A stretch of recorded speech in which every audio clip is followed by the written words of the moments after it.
자, 강의 시작하겠습니다. 세 번째 해의 3년째의 보편적인 실수, 중수들을 이야기하겠죠. 이런 실수, 이것은 이제 브렌트 펜벌드가 한 내용을 편집했습니다. 매매의 첫 해를 혼란스럽게 보내고 두 번째 해에도 살아남아 세 번째 해를 맞이할 수 있는 사람은 그 자체로도 박수갈채를 받아 마땅하다. 세 번째 해까지 중수까지 올라오는데 어떤 어려움을 많이 겪었죠. 손실의 고통, 그 다음에 배움의 고통, 역경을 거치고 왔다는 이야기요. 그래서 박수갈채를 보낸다. 이런 투자자, 트레이더들은 보통 단호한 결심과 오랜 싸움에 지친 조심성을 갖고 매매의 세 번째 해를 맞이한다. 베테랑인 척은 하고 있지만 3년차를 맞는 투자자라도 위험에 빠질 가능성은 충분히 안고 있다.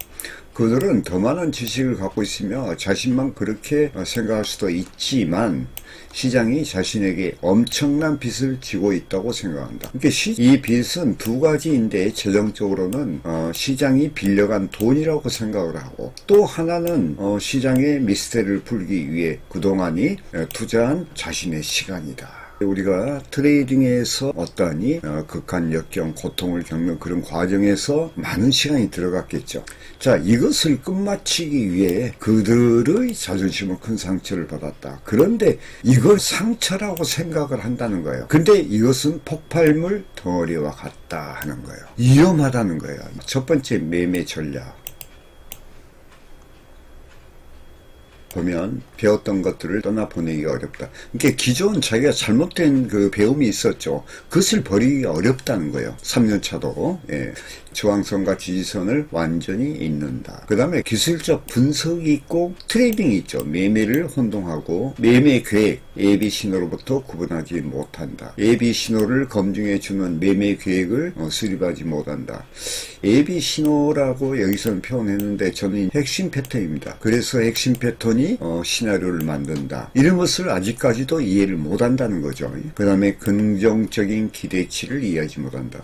그 핵심 패턴 에 보면 우리가 지지와 저항의 어떠하니 진폭에 대한 진입의 확실성과 청산의 확실성, 진입의 근거와 이유, 청산의 근거와 이유, 이런 어떤 긍정적인 기대치를 이해하지 아직도 못하고 있다. 그래서 매매 전략을 검증하지 못한다. 그리고 자금 관리가 상전에는 아주 중요한 것인데 지금도 한탕주의가 계속된다. 또한 세 번째 심리적인 문제는 이 과정보다는 이익에 집중한다. 자, 집중하면요 과정이 부실해지겠죠. 그래서 트레이딩은요 진행 과정을 중요시해야 됩니다. 그 다음에 빈약한 규율이다 이 말이죠. 이게 이제 자금 관리, 손절 제한 주문이나 그 다음에 거래 원칙 같은 것, 자신만의 원칙이요. 세 번째는 시장이 너무 어렵다고 생각한다. 그러니까 3년 차가 됐어도 시장이 너무 어렵다고 생각을 하는 거죠. 그 다음에 매직 넘버가 있다고 믿는다. 비법이죠. 쉬운 방법을 찾는단 말이야. 아직까지도. 그리고 다섯 번째 가장 큰 리스크는 돈을 잃은 것이라고 생각한다. 돈을 잃은 것이 가장 큰 리스크가 아니라 자신만의 거래 기법과 거래 원칙이 잘못된 것이 가장 큰 리스크라는 거예요. 그 다음에 심적인 문제가 제일 어렵다고 생각한다. 나중에 나오지만 이 심적인 문제는 어디서 나오냐면요 거래 과정에서 나오는 겁니다. 매매 전략, 첫 번째 매매 전략에 대해서 여기서 한번 알아볼게요. 배웠던 것을 떠나보기가 어렵다. 그래서 실패하는 그 매매 전략을 버리고 과감하게 시장에 맞는 긍정적 기대치가 있는 거래 기법을 선택해야 될 거 아니에요. 자, 이전에 배운 것들을 털어버리지 못하는 것은 거의 대부분 투자자가 저지른 중요한 실수인데 이를 피할 길이 거의 없다. 요거에 대해서 제가 말씀을 드리면은 저도 트레이딩 하는 생활을 오래 했는데 제가 여러 가지 거래 기법에 대해서 공부를 하다가 하나하나 실패된 것은 버리고 공부하고 버리고 하면서 단순하게 하는 그 과정을 겪었습니다. 그런데 왜 이거 이전에 배운 것, 그러니까 제가 우리가 교육하는 과정에서 트레이더하고 상담할 때 보면 말이 안 되는 거야. 그러니까 어디에서 쓰레기 같은 것을 배워가지고 와서 그걸 버리질 못하는 거. 그래서 저희들이 교육시킬 때 차라리 아예 새로운 사람을 가르친 게 더 효율적이에요. 트레이딩 경험이 10년, 20년 있었다 하는데 보면 거기에 그 패배하는 습관, 또 트레이딩 기법, 매매 전략 등등 전부 잘못되어 있는 거예요. 그러니까 우리 안에 쓰레기가 많으면은 새로운 것이 들어갈 틈이 없잖아요. 그것은 뭐냐? 트레이더 자신이 성공에 이르는 중요한 요소인 어떠한 심력이 결단력의 원인이 있다. 이렇게 이제 판단을 해야 되죠. 그러니까 제가 강의 중에서 뭘 이야기하냐. 우리 코뎀 트레이더가 배운 어떤 거래 기법이나 이런 것들이 시장에서 확증할 수 있느냐. 검증을 해봐라 하는 거죠. 예. 자, 다른 말로 하면 이것이야말로 성공으로 가는 유일한 길이다. 올바른 매매 전략. 왜냐하면 당신의 앞길에 수많은 장애물이 놓아두기 때문이다. 이런 결단력이야말로 우리가 성공으로 가는 유일한 길이겠죠. 왜냐하면 실패한 전략에서 기법에서 올바른 성공하는 올바른 매매 전략을 선택할 때는 결단력이 있어야 되겠죠. 결단력이 없이는 전진할 수가 없다. 결단력은 당신을 완고한 고집쟁이로 만들어 실패하는 매매 전략에서 빠져나오지 못하게 할 수도 있다. 결단력이라는 것이. 당신의 매매 계좌, 동료들이 빠져나오라고 아무리 외쳐도 하지만 믿어야 한다. 결단력을 갖고 올바른 매매 선택을 해야 된다는 거예요. 자, 저자인 펜벌드는 나는 엘리엇 파동 이론에서 빠져나오는데 15년이 걸렸다고 이야기하잖아요. 매매에서는요, 그렇게 중요한 것이 아닙니다. 지지와 저항선을 완전히 잇는다. 많은 투자들이 궁극적인 매매 전략을 추구하다 보면 시장에서 승리하는 데 있어 복잡한 것이 비법이라고 믿는 유혹이 있다. 복잡한 것이 비법이라고. 자, 그들은 이렇게 생각한다. 모든 사람이 시장에서 돈을 잃은다면 매매는 단순할 수가 없다는 거예요. 만약 그렇게 단순하다면 모든 사람이 돈을 벌 수 있지 않겠는가. 그러면서 그들은 복잡한 비전의 매매 전략을 연구하기 시작한다. 시장을 열 수 있는 비밀의 열쇠를 찾기 위해 별자리, 그 다음에 관찰하고 피라미드 밑을 판다. 보면요, 어떤 무신적인 거죠. 이런 매매가 한때 외국에서 성행한 적이 있습니다. 그들이 매매 요점이 저항선과 지지선의 레벨을 판별하는 능력이라는 단순한 진실을 더 이상 볼 수 없게 만든다. 제가 이런 이야기를 했죠. 차트 유형이라는 것은 시장은 무엇이냐는 거예요. 지지와 저항의 반복적인 흐름이다. 곧 단순한 거예요. 매매 요점은 저항선과 지지선 레벨을 판단하는 능력이라는 거. 시장이 지지를 받으려고 믿지 않는다면 투자자가 왜 매수를 하겠는가. 또 저항선에 부딪힌다고 믿지 않는다면, 이렇게 지지와 저항이 없다면은 왜 투자자가 매도를 하고 매수하겠냐는 거예요. 그러니까 시장을 보면 그게 나타나잖아요. 자, 불행하게도 투자자는 똑똑한 매매를 추구하면서도 매매는 단지 지지선과 저항선을 찾는 것이 전부라는 이런 단순한 사실을 잊고 만다. 그 다음에 중요한 것이 뭐냐 하면은요, 기술적 분석과 매매를 혼동한다 그 말이에요. 자, 많은 투자들이 매매 경력 초기에 기술적 분석과 매매 자체를 혼동한다. 그들은 매매 신호와 매매 계획을 따로따로 독립적으로 갖지 않는 보편적인 실수를 저지른다. 자, 그들이 어느 방향으로 움직일지 연구하는데 집중한 나머지 방향을 찾았다고 생각하면 곧바로 시장에 뛰어든다. 예를 들어서 당신은 AB 신호가 추세를 판별하기 위해 40일 이동평균선을 사용한다고 해보자. 시장이 언제 과매도 상태인지 알려주는 지표를 사용할 수도 있고, 안전하게 살 수 있는 상승 추세의 눌림목을 판별할 수 있다. 또 주가가 반전되어 추세가 재개되는 것을 확인시켜주는 반전형 패턴이라는 거 있죠. 사용할 수 있다. 여러분은 세 개의 어떤 그린라이트, 이제 이건 뭐냐면은 상승 추세 중이고 상당한 과매도와 함께 주가의 되돌림 하락이 발생하고 반전형 패턴의 등장으로 기존의 상승 추세가 지속되는, 바로 상승 이렇게 됐을 때 주가 이렇게 있다가 어떤 저항선을 맞고요, 이렇게 떨어져. 과매도거든요. 지지선이 있어. 그러니까 이게 상승 추세였죠. 61선이라면은 맞고 이렇게 올라가서 지속돼 가거든요. 요걸 이야기하는 거예요. 거예요. 그러니까 이럴 때는 요게 기존 상승 추세 중이었고, 그 다음에 과매도가 됐고, 여기에서 과매도가 됐고,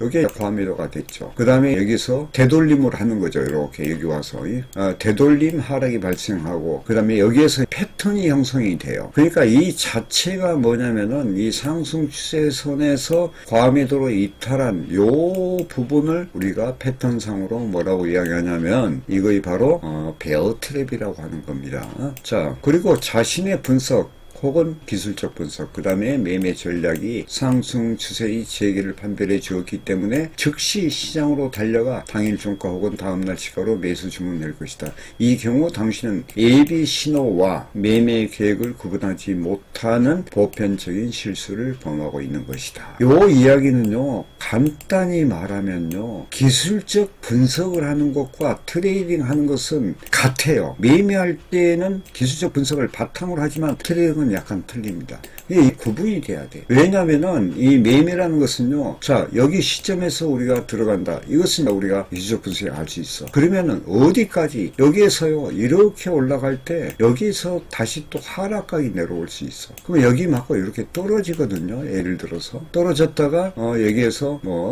그 다음에 여기 쌍바닥 찍고 다시 이렇게 빠질 수가 있어요. 이렇게. 그러면서 여기가 계속 저점을 지지하면 그 다음에 이렇게 맞고 올라타서 이렇게 가는 경우, 그러니까 여기에서 바로 갈 수도 있지만은 여기에서 하락각에 의해서 여기서 변동하면서 지지를 삼중 지지나 쌍바닥을 찍고 올라가는 트레이딩의 기술이라는 거예요. 그러니까 예비 신호와 그 다음에 매매 계획을 매매 트레이딩 계획이라는 게 있겠죠. 트레이딩 계획은요, 지지와 저항에서 나오는 겁니다. 예비 신호에 따라 자동적으로 시장에 진입하는 것은 잘못된 방식이다. 즉 말하면 여기서 무조건 들어간다는 것은 잘못된 방식이다. 여기에서 내려오는 하락각도 우리가 계산을 해야 돼. 그러면 여기서 끊어주고, 비록 여기서 올라가려는 것은 알고 있지만은 여기 과정, 어떤 게 과정이 매매라는 거예요. 어떤 트레이딩 과정을 형성하면서 진행이 되죠. 성공한 투자라면 두 단계를 거쳐야 한다는 것을 알고 있다. 기술 분석과 이것을 같이 생각하되 트레이딩 기술은 좀 더 섬세하겠죠. 그 다음에 진폭 계산하는 방법, 그 다음에 우리가 손절, 제한 주문을 여는 것, 또 트레이딩 스탑, 익절을 여는 것 등등 우리가 거래에 필요한 어떤 조건들이 있다는 거죠. 자, 첫 번째 단계는 분석을 끝마치고 예비 신호를 판별하는 것이다. 분석, 기술적 분석을 끝마치고 예비 신호를 판별하는 것이다. 두 번째 단계는 별도로 분리된 매매 계획을 이용하여 이 예비 신호로부터 어떻게 이익을 낼지 고민하는 일이다. 바로 매매 계획이라는 거예요. 아시겠죠?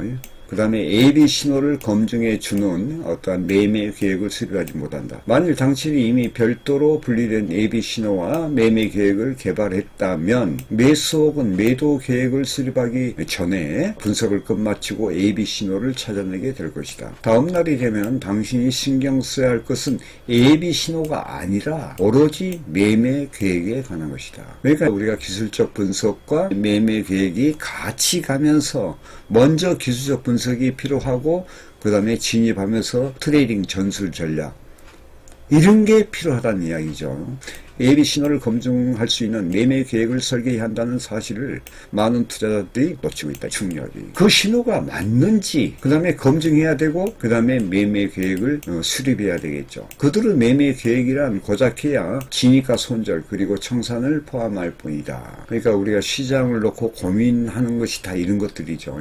좋은 매매 계획은 투자자가 포지션을 취하기 전에 시장의 긍정적인 움직임에 대한 예비 신호를 요구한다. 자, 매도 쪽 예비 신호의 경우에 좋은 매매 계획은 매도 주문을 넣기 전에 더 낮은 가격에 이르는 것을 필요로 한다. 그러니까 더 낮은 가격이죠. 매도를 였으니까. 그래야 진폭이 있을 거 아니에요.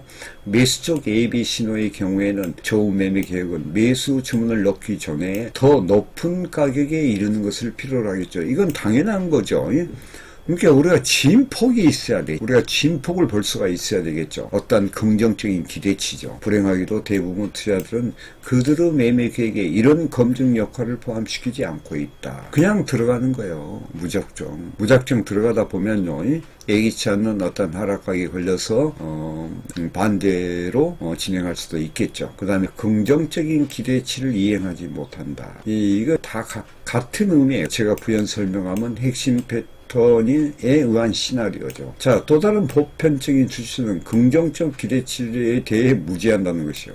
그러니까 자기가 매수 진입했으면은 어디까지 갈 것이다. 어떠니 진행 경로가 있을 거 아니에요. 그러니까 그리고 목표점까지 가야 돼. 그러나 그 목표점을 알지를 못하는 거야. 자, 사람들은 돈을 벌기 위해 매매하면서도 잠재의식적으로는 엄청난 돈을 벌기를 원하면서도, 자, 잠재의식, 돈을 벌기를 원해. 그 잠재의식도 역시 마찬가지죠. 그런데 실제적인 기대치에 대한 지식이 없다. 성경에도요, 사람이 지식이 없어서 망한다고 그래요. 자, 그들은 장기적으로 그들이 감수하는 1달러의 리스크에 대비하여 자신이 얼마를 벌고 싶어 하는지를 모른다. 그러니까 우리가 1달러를 투자를 했다면 그 1달러에 대한 어떤 리스크 있죠. 에 대비해서 자신이 얼마를 벌고 싶어 하는지를 모르고 있다. 그게 긍정적인 기대치. 내가 1달러를 투자했을 때 뭐 5달러 아니면 10달러 보면 어떤 기대치가 있을까요?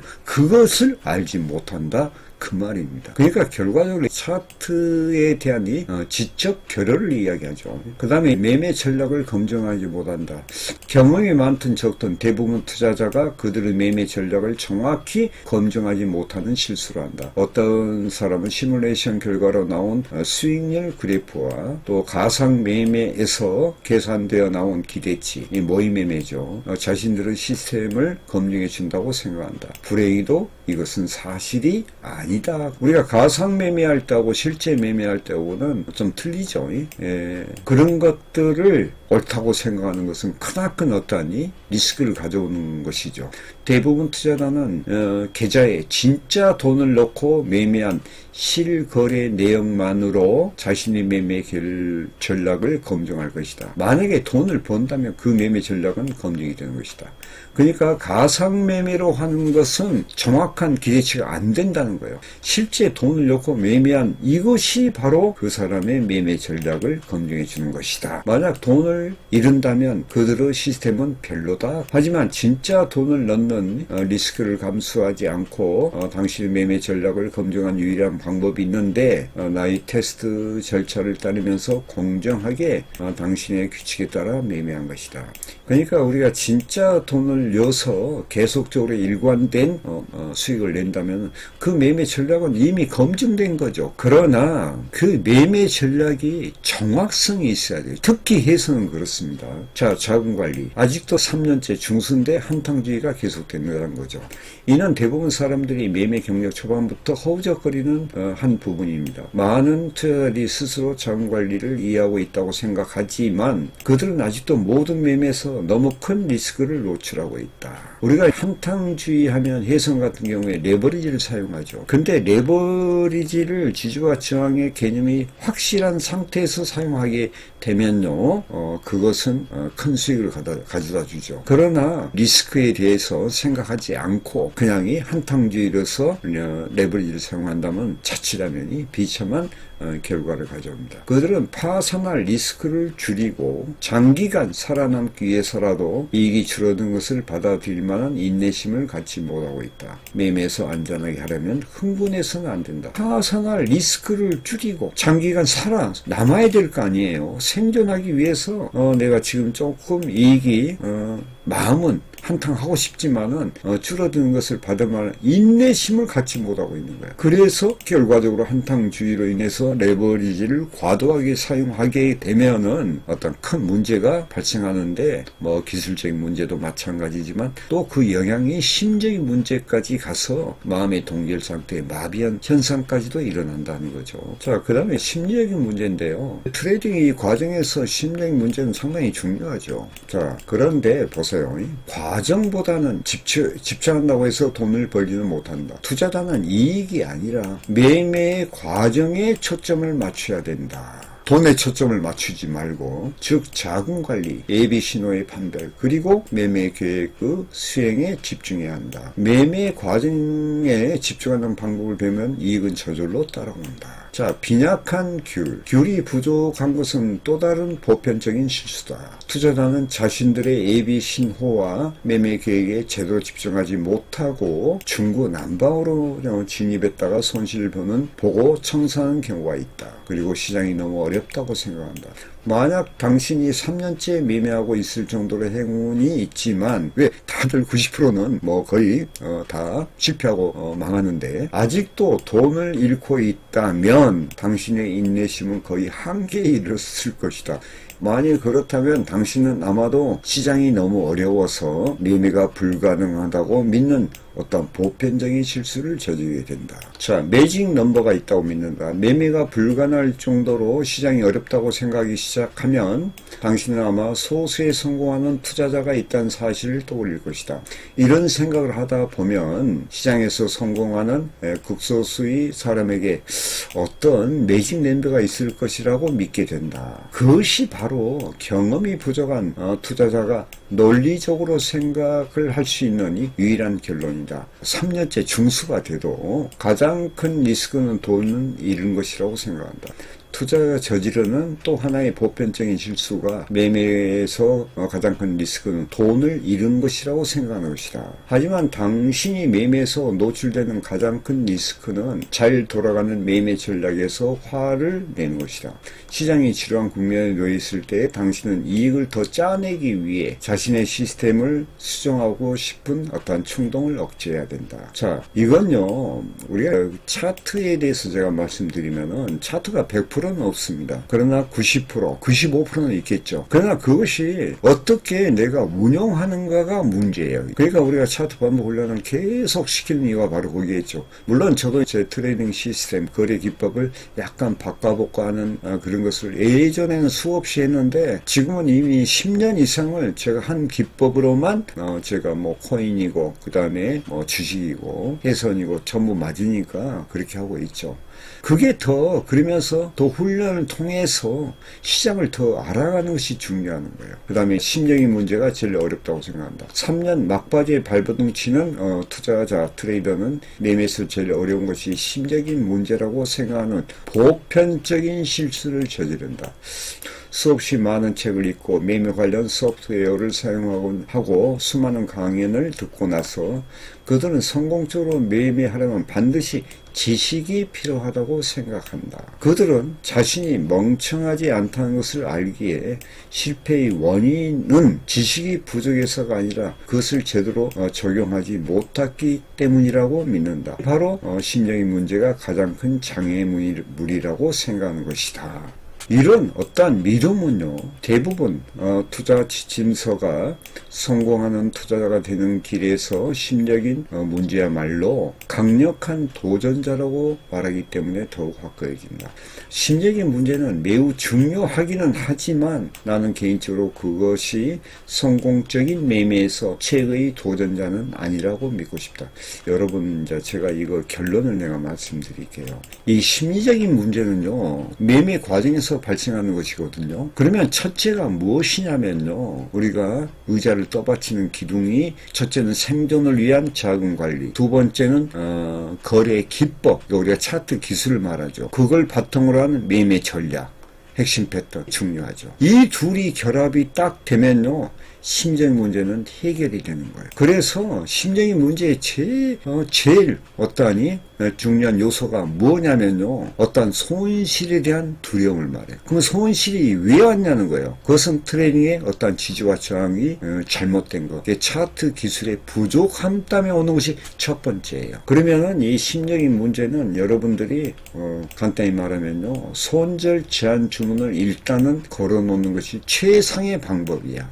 그리고 그리고 손절이 나가면은 내가 트레이딩을 잠시 쉰다는 그런 자세. 그러니까 책 저자가 이해한 것이 돈을 잘 잃은 것도 성공의 지름길이다. 요 이야기를 하거든요. 여러분들이 돈을 잘 잃은 것, 그것은 손절 제한을 말하는 거예요. 그 거래 원칙을 지키지 않았기 때문에 문제가 생기는 거예요. 예를 들어서 손절 제한 주문을 안 했다든가, 아니면 내가 여기서는 매수로 봤는데 매도로 역방향으로 흘러갔을 때 계속 반전하리라는 어떤 기대를 가지고 물타기를 계속했잖아요. 그런데 나중에는 그게 큰 손실로 이어지게 되면 그게 심리적으로 여러분한테 큰 타격을 입죠. 꼭 그런 어떤 트레이딩 습관, 거래 원칙 이런 것을 지키지 않는 것으로 인해서 손절 제한 주문을 하지 않는 그러니 있고, 그 다음에 물타기 이런 것으로 인해서 트레이딩의 나쁜 습관이 또 나쁜 습관을 만들어가는 거예요. 그러니까 어떠니 손실의 두려움 때문에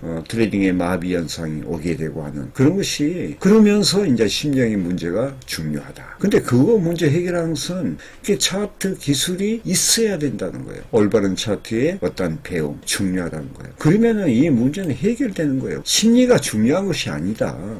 심리는 세 번째로 나타나는 거예요. 이건 트레이딩 과정에서 형성되고 있기 때문에 그렇게 중요한 것이 아니다. 그래서 트레이딩의 어떤 거래 기법, 매매 전략, 전술 전략, 이것에 치중해라. 또 자금 관리는 생존의 유일한 요소다 이거죠. 자, 강의를 마치겠습니다. 여러분의 매매에 도움되시기를 바라겠습니다. 자, 감사합니다.